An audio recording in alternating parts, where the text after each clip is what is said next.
Porque ¿qué es una guerra?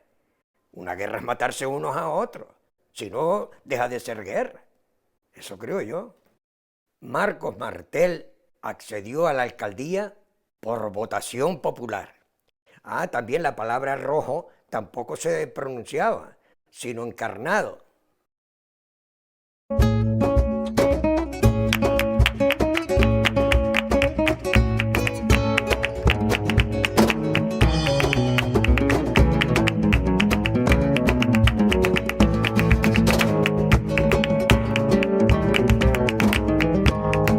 Relatos testimoniales que son fuentes, esas fuentes orales que narran la historia y aquellos episodios más cercanos de la misma, privativos del pasado de la localidad de Icó de los Vinos, contados a viva voz por el insigne poeta icodense que a sus 90 años disfruta de una portentosa memoria.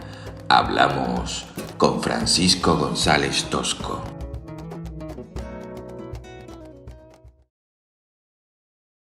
Mis primeras letras fueron en la escuela de don Agustín Acosta, que estaba en el mismo ayuntamiento. Ahí empecé mis primeras letras. En plena guerra yo tendría unos 6 o 7 años y me llevó un hermano mayor mío, me llevó de mano. Yo era, con esa edad, recuerdo, eso sí, recuerdo perfectamente que los primeros que entrábamos a la escuela eran los que no sabíamos leer ni escribir, y entonces nos sacaba unas letritas amarillas y nos iba él con un movimiento de los labios según las letras, las vocales, porque en principio era nada más que las vocales. Y después, cuando ya uno aprendía un poco a leer, pasaba a la sección segunda, que ya era la lectura corrida, y me acuerdo que yo aprendí a leer enseguida y con un énfasis el libro del Rueda Espejo, que tenía unos cuentos preciosos y unas poesías de García Lorca, de Rubén Darío, Juan Ramón Jiménez, y yo las leía con un énfasis y con un entusiasmo que ya a estas alturas ya puedo decir que ya se sabía que ya tenía vocación de poeta. De allí pasé al Colegio de las Hermanas, y del Colegio de las Hermanas, por la edad ya, fui a una academia privada donde nos prepararon para el examen de ingreso.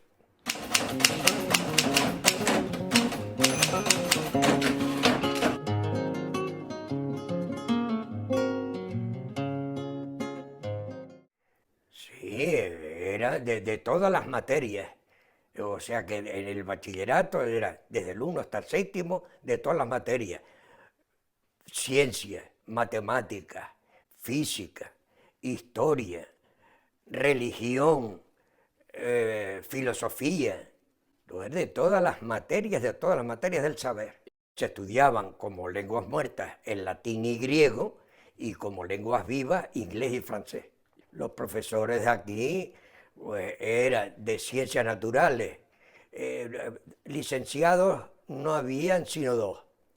El de ciencias, el de física y química, que era Álvaro Calero, y después vino una hermana de él, y de griego, que era Cándida Cáceres.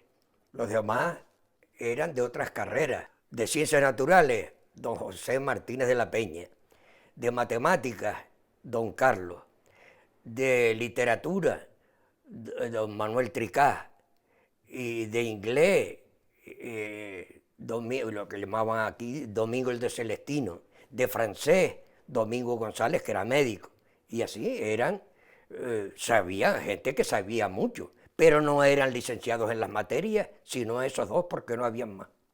Y la reválida era temerosa. Eso todo el mundo, la reválida. No aprobaron la reválida. Raro era el que, los empollones, por supuesto, aprobarla de una sola vez. Y yo la aprobé de 2 veces. Y eso era el resumen de todo el bachillerato. y yo hice un examen también, no, cuidado con la vanidad, también de los empollones, menos con las matemáticas. Tanto es así que los catedráticos que me examinaron me preguntaron, me hicieron una pregunta de profundidad, otro preguntas capciosas, y el de ciencias naturales me preguntó que dónde me había preparado yo, porque estaba tan bien. Dice, como veo que sabe tanto, así me dijo. El de filosofía, que era el rector en ese tiempo, que era un sacerdote vasco, y fuimos dos, Teresita Corbella, que después me enteré hace poco que había muerto. Y entonces las preguntas que me hizo, eso fue una explosión de contestaciones. Y lo mismo el de literatura y el de geografía e historia, que era Serra, Elías Serra. Dice, le hago esta pregunta, la diferencia entre el Valle del Ebro y el Guadalquivir. Dice, le hago esta pregunta, me hizo una pregunta de profundidad, porque como veo que sabe tanto, eso sí me acuerdo yo. Cuando llegué a matemáticas, llegué aprendido el teorema de Pitágoras, porque era un catedrático que venía a examinar aquí y siempre preguntaba a los alumnos de aquí, y era el mismo que examinó allá de reválida. Y yo me lo aprendí de memoria, no sé cómo escapé. El director del Instituto de Santa Cruz era don Juan Álvarez Delgado. Después otros profesores eran don Basilio Francés, don Ramón Trujillo, don Basilio Francés de Ciencias, don Ramón Trujillo de Física y Química, don Manuel Segura de Geografía e Historia y don Enrique Juan, que era el que después me examinó de reválida y era de matemáticas.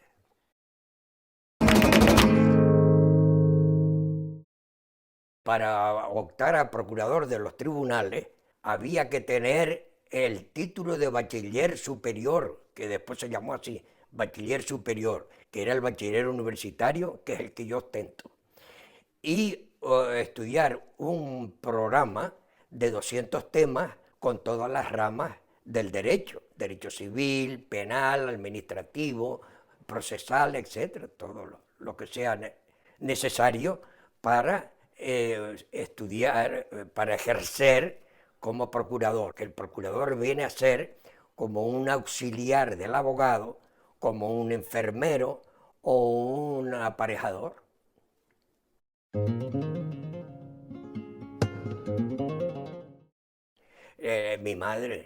Mi madre era una mujer muy temperamental y autoritaria, y mi padre más bien era un hombre pacífico, tranquilo. Y hay una anécdota que cuando mi hermano Alfonso tenía una discusión con la mujer siempre le decía, ponte en González y no te pongas en Tosco, para apaciguar la discusión. No era nada, ya digo, mi padre era un hombre pacífico y tranquilo, no era de pocas palabras. Y yo a veces me reía de él, me reía y él pues se dejaba reír. Y lo mismo estoy notando que mi nieta Victoria se está burlando de mí, me estoy recordando de eso. Me busca la lengua, se burla de mí y después se ríe. Los domingos era donde estábamos todos reunidos y comíamos una sola comida, que era el puchero, que era el puchero canario, y me acuerdo, presidía la mesa, como es natural, mi padre. Enfrente el hermano mayor, que era Alfonso. Después a la derecha estaban los demás hermanos, según la edad, y a la izquierda estaba mi madre con dos hermanas, Miguel y yo, que éramos los más pequeños. No, no había nada. Los domingos casi eran días aburridos. Los chicos, los más pequeños, íbamos a la catequesis, como a las 2 de la tarde. Y después haciendo tiempo para ir al cine, que la llamaban, no sé por qué, la matiné, porque matiné es palabra francesa que significa por la mañana, y el cine era por la tarde. Y las películas eran casi siempre las mismas, las de Tarzán, las del oeste, las del gordo y el flaco. Esas eran las películas que nosotros veíamos los domingos, que costaba 20 céntimos. Mi madre me daba una moneda que se llamaba un real, que con los 20 céntimos pagaba la entrada del cine y la perra chica que me sobraba me compraba un pilurín.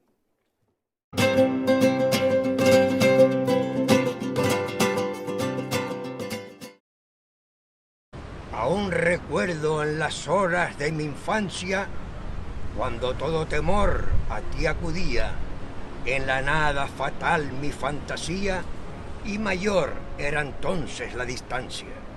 Pero hoy que yo aspiro tu fragancia, yo doy sal en perenne compañía, veo el sol que a la luz del mediodía a mi ser se aproxima tu sustancia.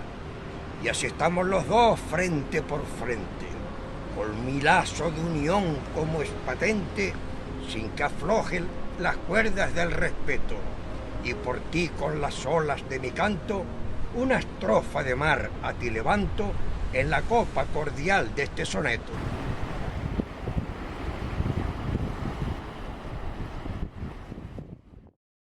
Cinco años. Yo tenía 5 años. Y recuerdo cosas inconexas, pero sin saber bien lo que era todo eso. Estábamos reunidos en la antesala de mi casa, y allí faltaban dos, mi hermano Miguel y mi padre, y todos preocupados, ¿dónde estarán? Pero un hermano mío, victoriano, que era activo y emprendedor, se echó inmediatamente en la calle a buscarlo. Al llegar a la esquina de Polegre allí, la Guardia Civil lo detuvo. ¿Dónde va usted? Le hemos dicho que se vayan todos a recoger en sus casas. Y no, es que venga a buscar un hermano mío que se perdió. ¿Y dónde está su hermano? Dije, creo que está por fuera del círculo de obreros, llamaba el casino obrero, que era donde estaba, ya la misma palabra obrero indica ya demagogia. Y allí estaban reunidos todos los obreros, todos los elementos de izquierda, y allí fue donde los detuvieron a la mayoría de ellos. Y mi padre, que eso fue un domingo, o fue el 18 de julio, un domingo, o fue el 19, cuando ya llegó la noticia aquí del alzamiento. Venía de echarse una merienda por los charcos con otros amigos, pero al llegar allí, cerca de Sanao, por donde está el Drago, que a la sazón estaba instalado allí el Circo Segura, oyó una cantidad que ellos creyeron que eran voladores, de aquí será el día de hoy que son voladores. Cuando se acerca más por la parada, resulta que eran tiros. Y en vez de venir por la calle de San Sebastián, donde estaba el tumulto, vino por la carretera de abajo y subió por una pared de piedra seca donde está esta casa actualmente. Y por 2 veces lo intentó y se le vinieron las piedras encima con el nerviosismo. Y entonces entró con los pantalones rotos por la antesala para adentro, y allí seguramente nos mandaron a acostar a todos, y los últimos en acostarse y comentando serían mis padres. Esa palabra no se oyó nunca, ni se pronunciaba nunca en ninguna parte. O sea, lo que se llamaba era el régimen, el caudillaje, la protección, el ejército salvador.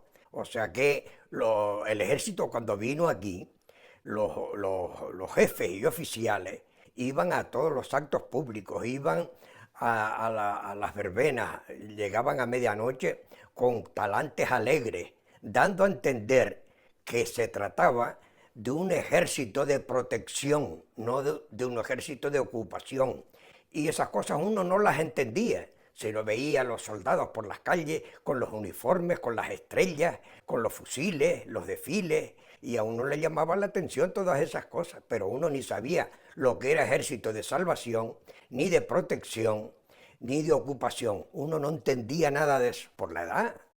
Y habían algunas palabras que estaba prohibirlas, pronunciarlas, ni por lo bajo, que era ni república, ni comunismo, ni Rusia, ni libertad, que uno no sabía bien lo que era eso, porque la gente mayor, los fracasados de la república, hablaban que necesitaban libertad. Y dije, ¿pero de qué me está usted hablando?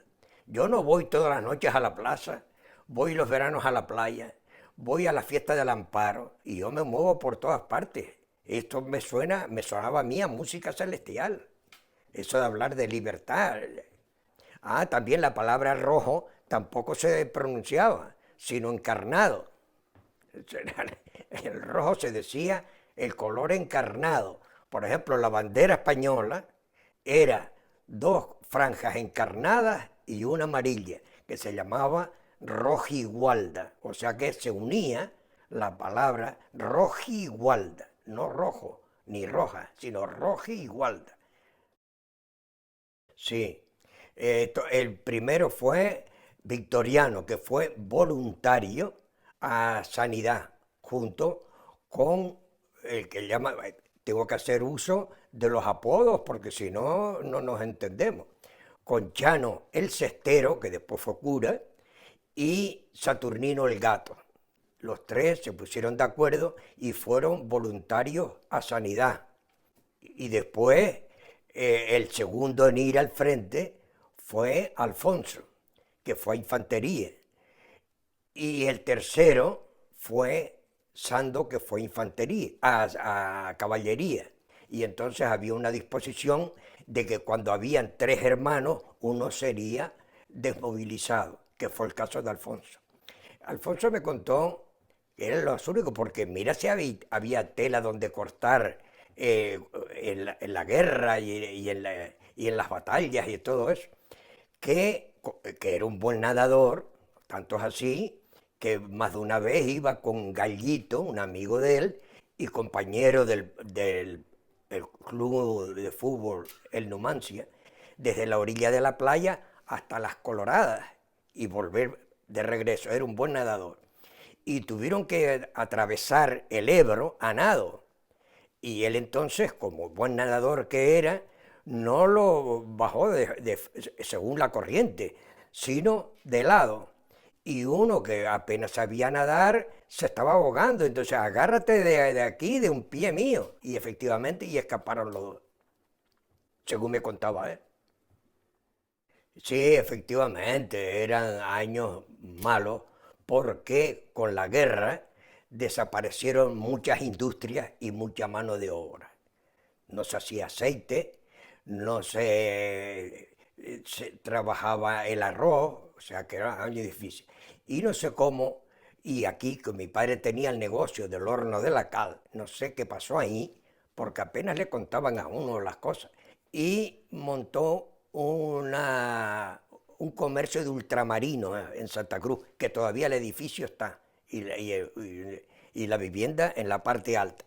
Y mi madre y mi hermana María Teresa, porque Victoria era casada ya, se turnaban.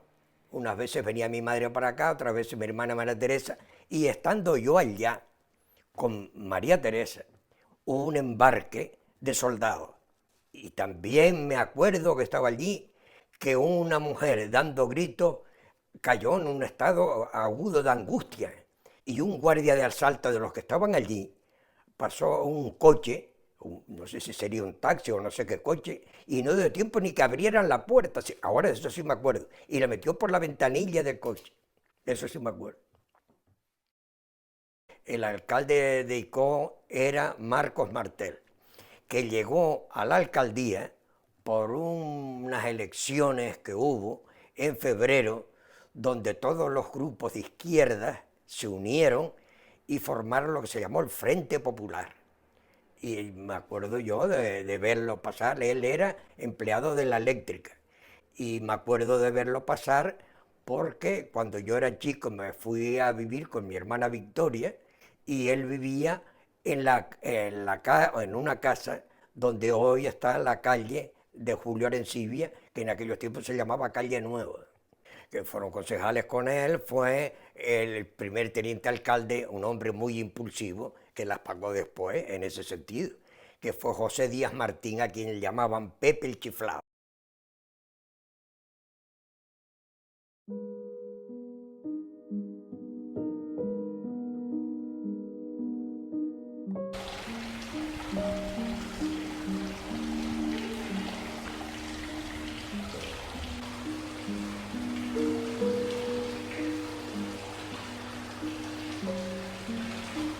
estaban en sesión permanente en el ayuntamiento que estaba en San Francisco.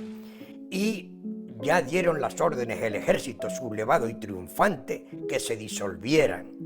Pero él dice que había que mantenerse porque era el gobierno legítimo de la República. Pero al llegar allí los soldados salieron todos a la despavorida. Marcos Martel y el hermano Arturo salieron por esa asomada para arriba y se perdieron por esos montes. Arturo mismo me contó que con otro amigo que no recuerdo quién era, se perdieron por esos montes y tuvieron las penalidades que estaban pasando hasta tomarse sus propios orines. Él mismo y si digo estas cosas porque él mismo me lo contó.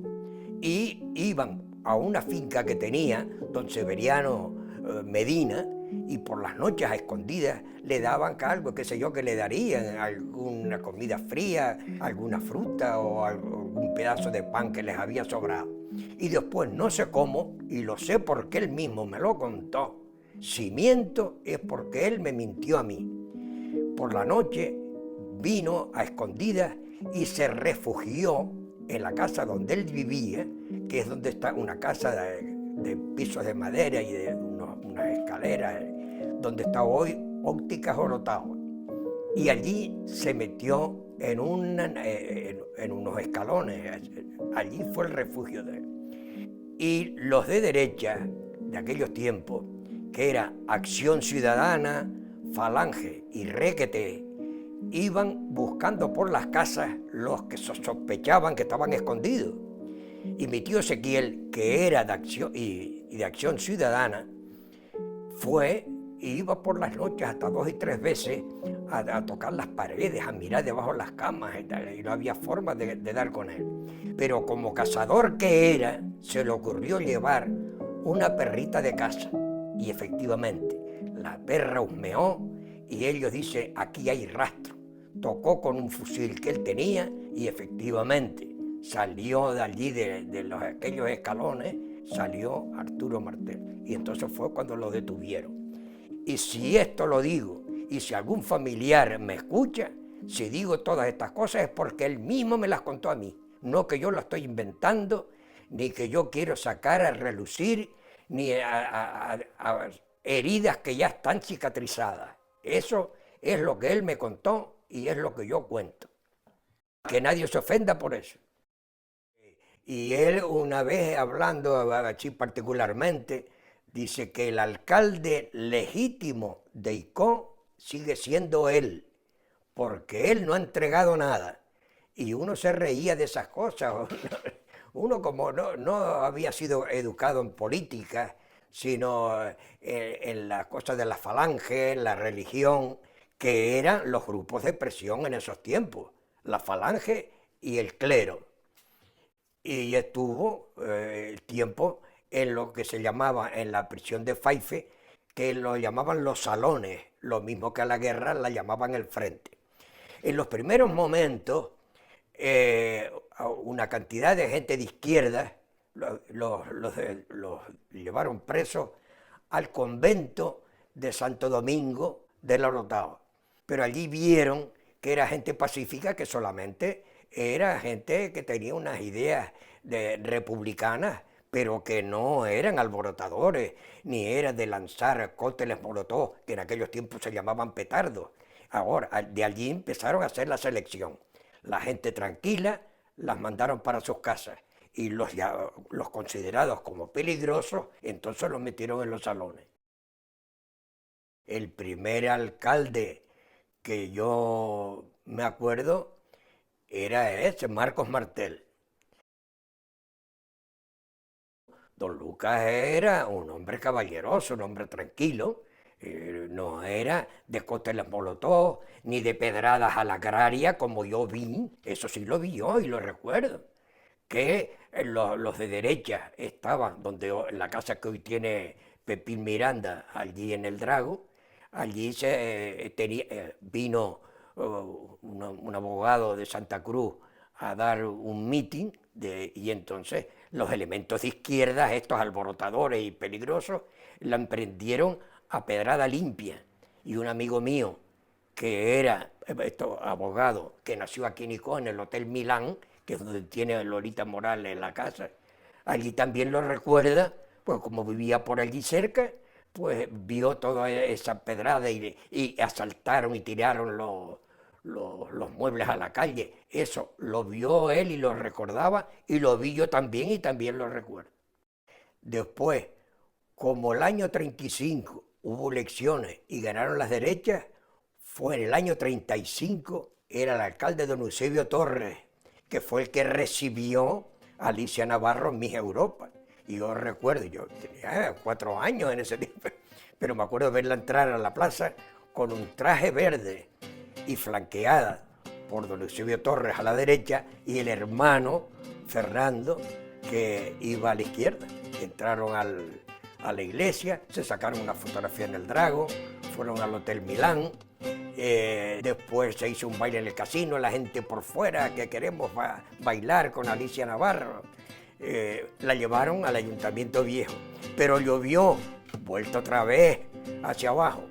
Y por lo que me contaron la gente mayor, era la moda del la Belle Époque, del Charleston, que los trajes eran de una materia que con la lluvia se encogían, y estirones para abajo y la lluvia con el traje para arriba. Después alcaldes provisionales, como fue don Pepe Ruiz, uno que vino aquí de secretario al ayuntamiento de Garachico, pero hizo noche aquí, Enrique Espinosa, que era de Murcia. Y entonces los gobernadores, como eran los que nombraban a los alcaldes, Orbaneja, un gobernador que había aquí, lo nombró alcalde de Icó y estuvo hasta que lo reemplazó don Julio Arencibia.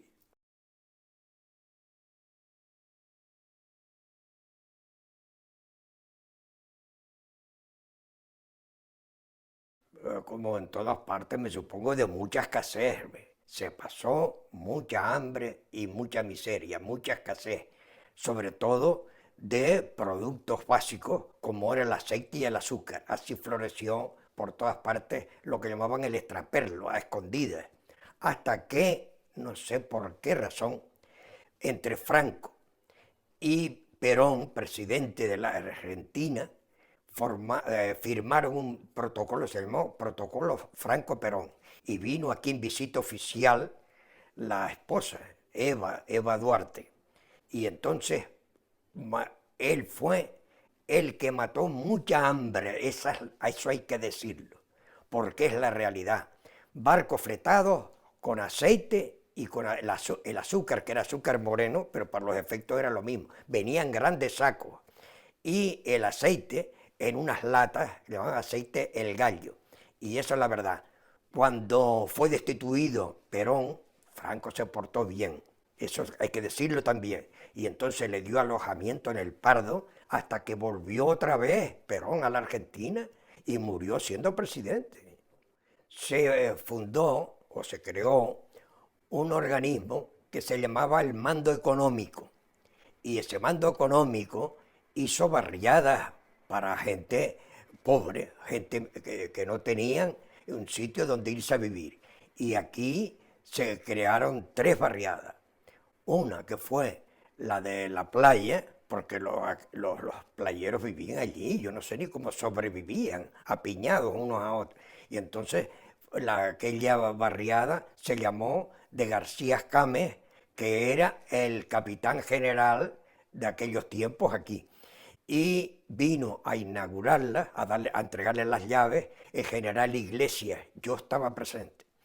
Y todos eran como en esa playa, como en La Vega, se casaban unos con otros, familiares, primos con primos, todos eran León, León, León, Herrera, Herrera, León, Herrera, Herrera, todos eran los mismos familiares. Y otra fue la del general Moscardó, que todavía existe también, lo mismo que esa de la playa, aquí en el camino de San Felipe. Y esa es más estrecha todavía, porque estas son verdaderos nidos.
por último también, que yo estaba presente, fue la de la Centinela. Y allí se formaron dos bloques, eran dos bloques. Y vino a entregarle las llaves un falangista llamado Romojaro, el apellido debe ser vasco. Y entonces propuso que a cada uno de esos bloques se le diera nombre a dos que fueron falangistas, que fueron héroes del movimiento, que murieron en la División Azul, que fue Francisco Martín Acevedo y el otro Fernando Fuentes.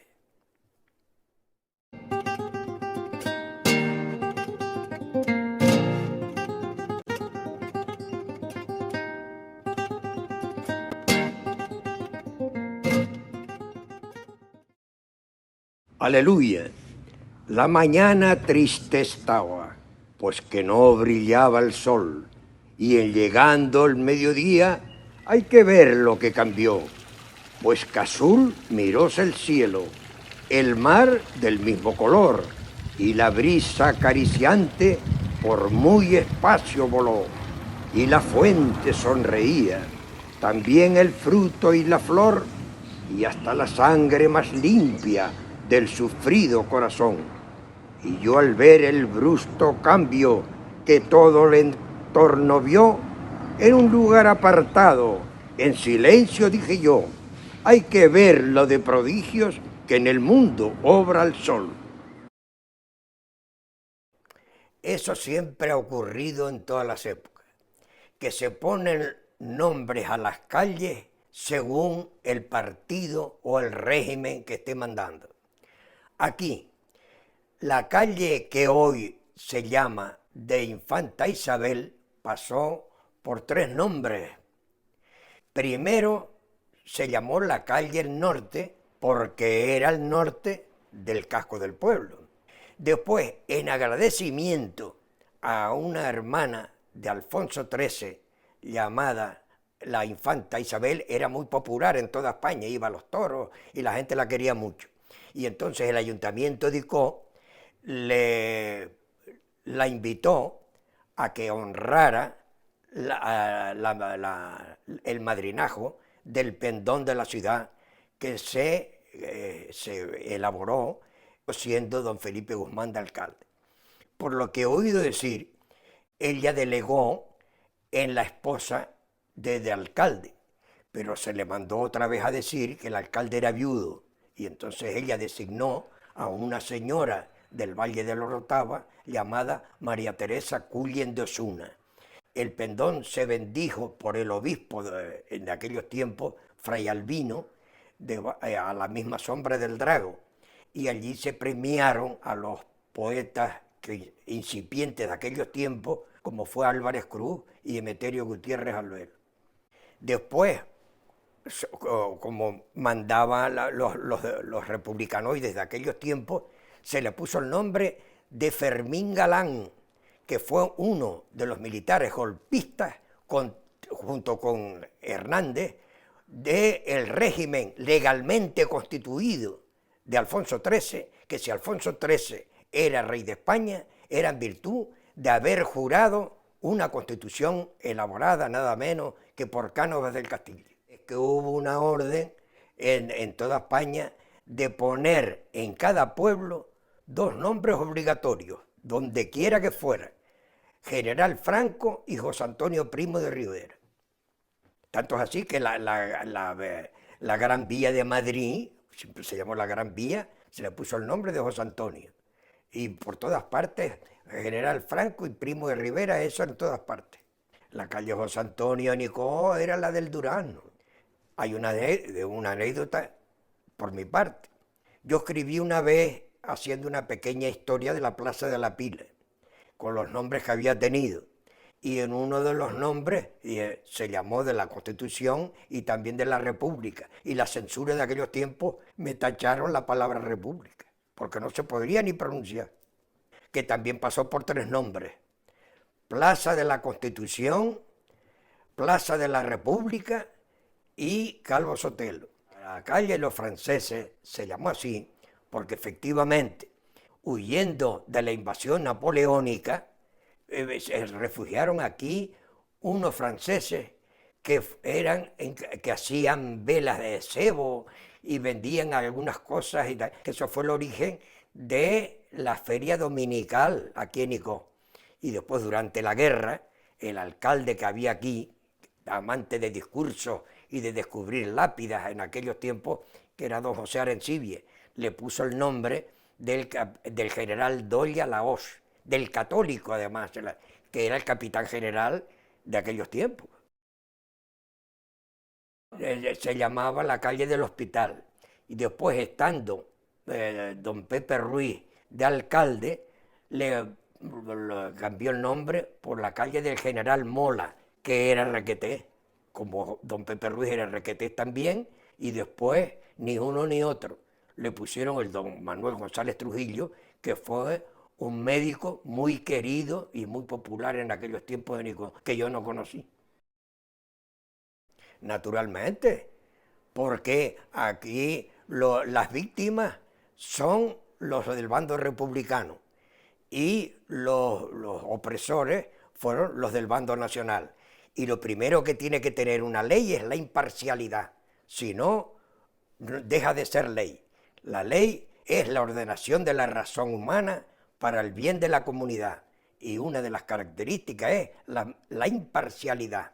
Por eso creo que esta ley de memoria histórica hace víctimas a uno y atacadores a otro, y eso no puede ser, porque tantos crímenes, si se puede llamar así, se cometieron en el bando republicano como en el bando nacional. Tantas muertes hubo por un lado como por otro, tantos incendios de conventos y de iglesias de un bando como de otro.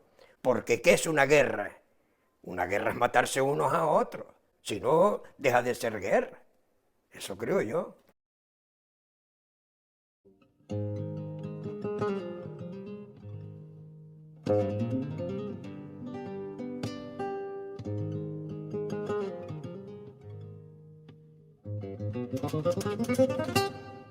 Rincones típicos.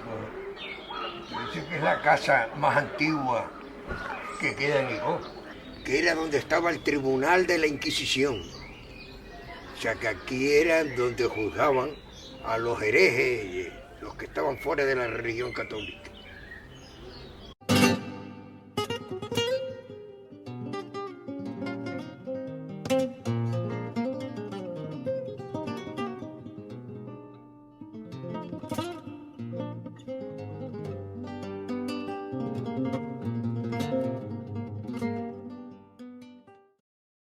Aquí estuvo lo que se llamó la Cruz de los Caídos, que fue una orden de la época que estuvieran cerca de las iglesias en todos los pueblos de España, junto con los nombres de los que habían muerto en el bando nacional.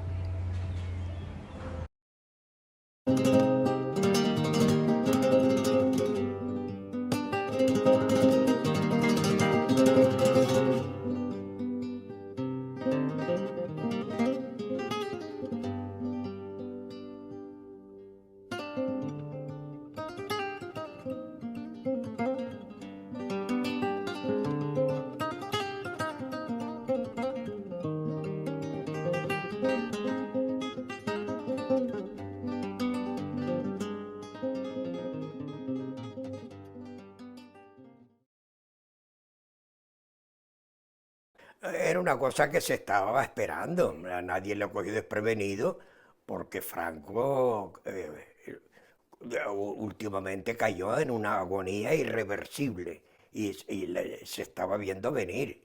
Y la gente creía que iba a venir otra vez la guerra. Y ahí el pueblo español, el pueblo anónimo, demostró al mundo que estaba preparado para un cambio de la dictadura a un régimen democrático, como así mismo fue. Era el jefe del Estado en aquellos momentos y había que guardar luto. Y se celebraron funerales, yo fui a uno de ellos aquí en Icó, y se celebraron funerales y exequias y crespones negros en todas partes, la bandera media asta, los militares con un brazalete negro, en fin, se guardó luto por la muerte del jefe del Estado. Al principio la gente, una parte del sector de la sociedad española, vieron que eso no estaría bien, porque en un régimen democrático no cabía el Partido Comunista, porque el Partido Comunista no es democrático, sino lo que quieren, lo que querían, porque esto ya cayó en el mundo, salvo Cuba y Corea del Norte. Lo que querían era coger el poder para imponer la dictadura del proletariado, que es lo que se trata, y lo que hizo Lenin, y lo que hizo después Stalin, y lo que hizo después Fidel Castro, y por eso la gente creía que el Partido Comunista no debió de haberse legalizado, pero andando el tiempo ha demostrado que no tiene mayor trascendencia, que no tiene mayores fuerzas, y que todos podemos convivir, cada uno con sus ideas. Aquí vinieron todos, Santiago Carrillo, la Pasionaria, Alberti, todos esos vinieron pacíficamente y tranquilamente y se adaptaron, y nadie les mostró ojeriza ninguna, sino ahí demostró el pueblo español tener espíritu democrático y tolerante. No, bueno, porque lo que recuerdo es que mucha gente, como siempre pasa, fueron a votar sin saber por qué votaban. Fueron a votar ciegamente, sí, sin haberla leído ni por el forro. Yo sí la leí y la contrasté con algunos abogados. Dije, mira, aquí hay muchos defectos que había que corregir. Y casualmente, en el colegio donde a mí me tocó ir a votar, no apareció sino un no. Me lo dijo uno que estaba en la mesa y dice, pues este fue el mío. Y no por capricho, sino porque hay muchos puntos, como el servicio militar obligatorio, una ley sálica traída de Francia anacrónica, que se prefería el varón a la hembra, y los grupos feministas vieron que como el príncipe Felipe era guapo, pues había que votar por él, cuando la corona de España le correspondía a la infanta Elena, que era la primogénita. Eso es uno de los tantos defectos que yo le vi. Otro, el idioma.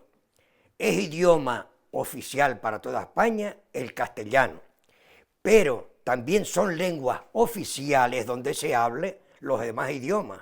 Digo, pues entonces yo, como procurador de los tribunales, no puedo ir a ejercer a Cataluña, porque si allí los veo a todos con su derecho escrito, hablando en catalán, pues yo no me entero. Un catalán tampoco podía ir al País Vasco, porque los encuentra todos hablando alguien vascuense, y ese catalán tampoco se entera. Y eso fue otro de los puntos que dije, mira, esto hay que corregirlo. Y eso fue todo.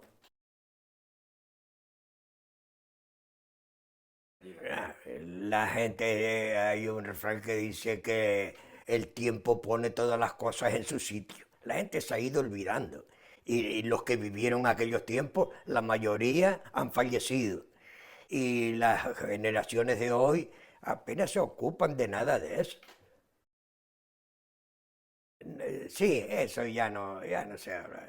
Ahora, si me apuras un poco, no hay dos Españas, ahora hay 17, porque cada uno quiere mandar, porque como todos quieren mandar, cada uno quiere mandar en su comunidad autónoma. Desde mi punto de vista, son cosas innecesarias, porque ya existían las diputaciones en la península y los cabildos aquí en Canarias.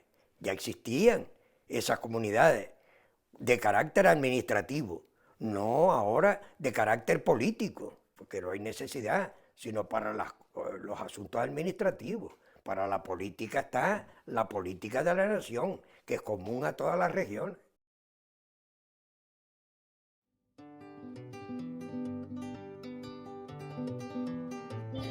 Al drago milenario de mi maestro Emeterio Gutiérrez Albelo, en el paradisial valle de la dulzura, tal una hermosa estampa magnífica y fiera, yergues la resiedumbre de tu musculatura y alborotas tu extraña, cortante cabellera.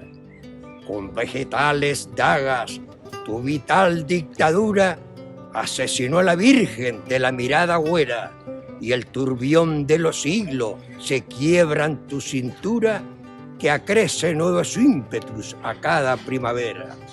Oh Drago, siempre joven y eterno como el mármol, si en tu sangre el secreto de una raza se encierra, a tu sombra se abre la erupción de mi grito. Si no fuera poeta, yo quisiera ser árbol, con el talón hundido en la madre tierra y en el azul mi frente rasgando el infinito.